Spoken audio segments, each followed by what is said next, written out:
On the tracks, about 2.5 miles that way, on the Rocky Flats plant site in April 1979. My first act was civil disobedience, sitting on the tracks in the year of disobedience.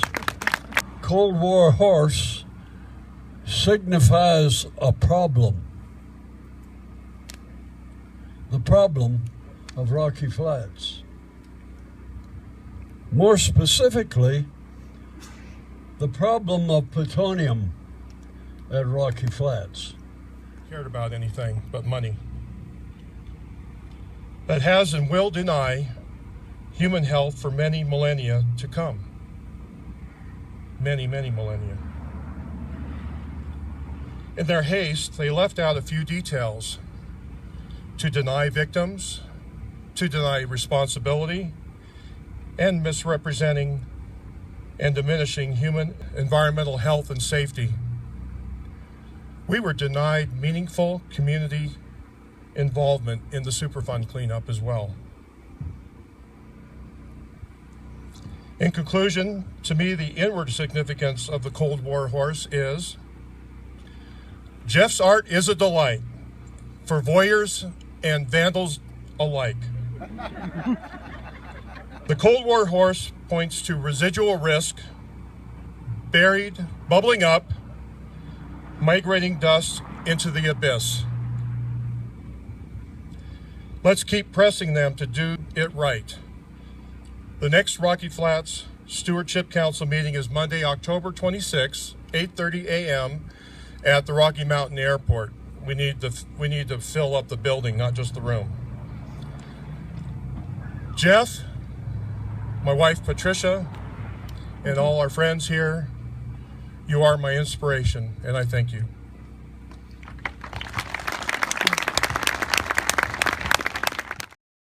Contamination. It'll always be here. A long time ago, in the 1990s, we had a grass fire at Rocky Flats, and we had a lot of agreements with local agencies, Coal Creek, Arvada, Westminster, and so it's a mutual aid agreement. So that means when they need us, they come in. Then they'd come in. Well, we went to them more than they came to us. There's a time we had a grass fire out here. Arvada Fire came out, mainly volunteer force, and we got the fire put out. We all did our jobs that day. We're all firefighters. That's our job. And after the fire, our RCTs,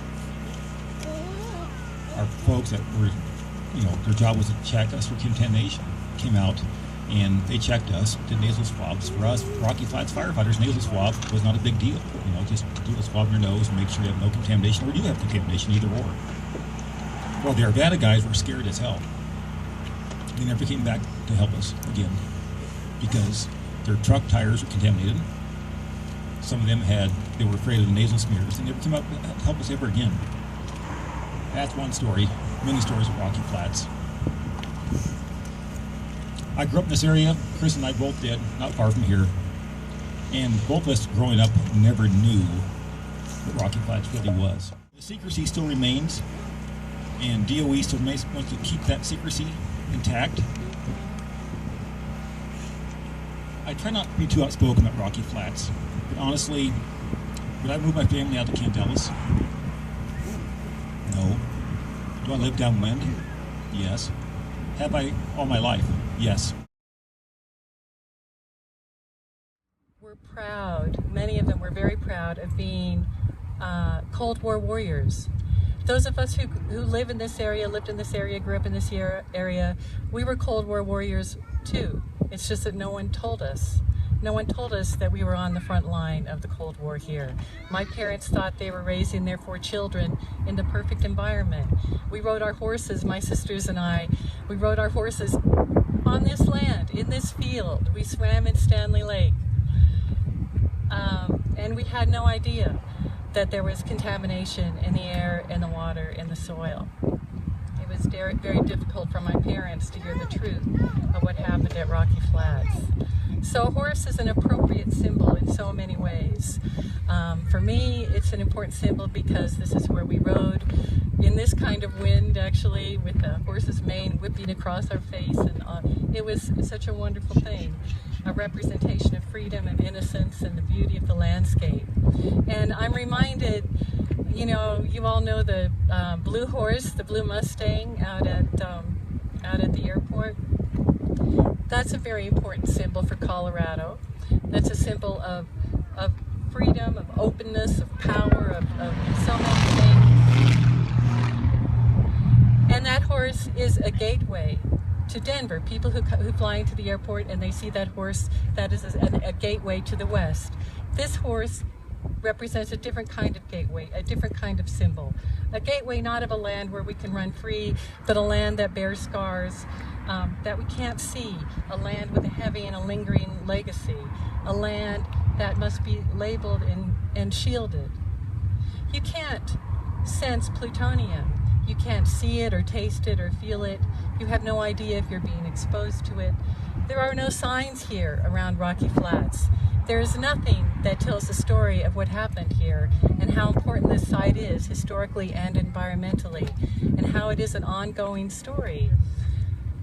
One of the things that, for me as an author, as a resident, as a former worker, one of the things that has been most difficult for me to bear is the level of health effects and cancer in this area. And this is the part of the story that no one talks about. In my neighborhood where we grew up, where Randy grew up, there was a lot of cancer in the neighborhood. These stories continue to the present day. It's not going away. There are very consistent patterns of leukemia, lymphoma, autoimmune disorders, thyroid issues. This is a part of the story that no one's talking about, not just the workers, but the people who live in this area as well. So we have this beautiful horse wearing a hazmat suit. He looks toward the center of the plant, the primary plutonium production facility. This horse carries the burden of truth. This horse challenges us to face what happened here, to call to task the deception and half-truths of those who would put profits and pocketbooks over the truth of what happened here at this site. So in a way, this horse is a Geiger counter for us for the truth. Jeff Gipe, the extraordinary artist Jeff Gipe, has made visible what is invisible. So I thank Jeff for his courage, for his strength, and his creativity, and I hope this horse stands at least as long as all this plutonium is here. Thank you. What do we do in America to be healthy? What is our main goal? You drive right down out here, you'll see a sign, stay healthy, get a flu shot. You bought a jar of honey in the grocery store lately? Pick up a jar of honey. It says on there, warning, do not feed to infants under 1 year of age. You see a lot of signs said, warning, this facility has processed peanuts, dairy, wheat, the things we're allergic to.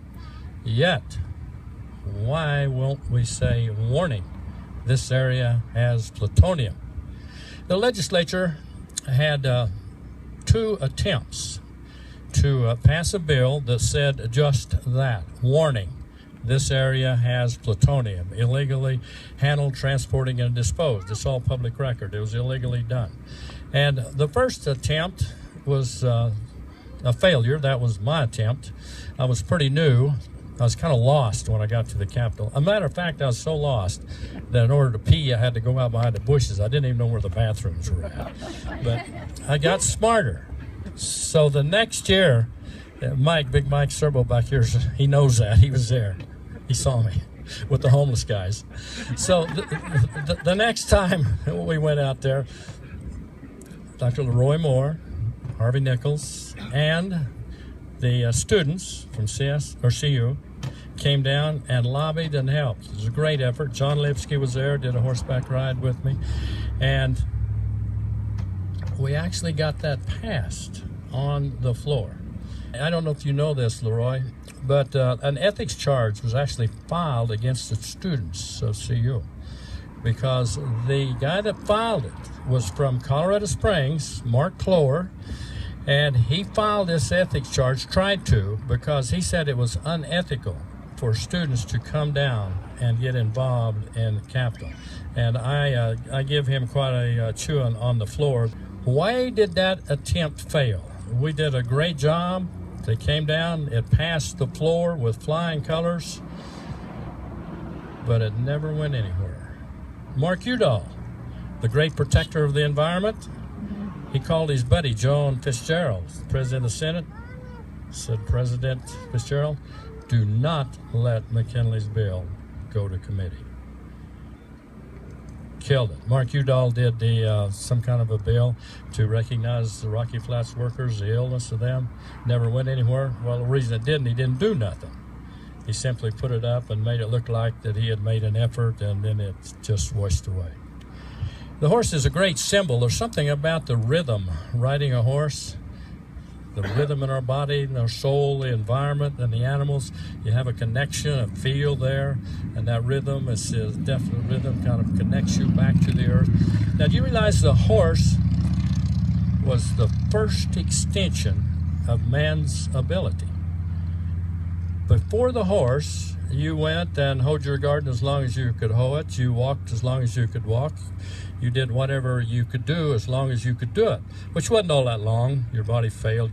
The horse extended that. The horse extended your ability to plow your garden, extended your ability to walk. Now you added your energy to the horse. So he's very much a part of that. And, of course, he helped in war also. What does a horse think today when he sees what we do in the terms strictly for profit? Don't sell out. Thank you.